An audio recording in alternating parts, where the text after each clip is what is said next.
Żółciu.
Beyşi, buna Fransızlardı körüp, dergeniminin söz yesmesiydi.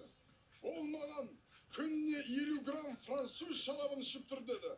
Uzak ömür süresin dedi. Oy huu. Sen onsuz da günde 3 litre içesin boy. Hey, men uzak ömür sürüm gelmeydi. Menge ömür sürüm geledi. Menge! Var ya.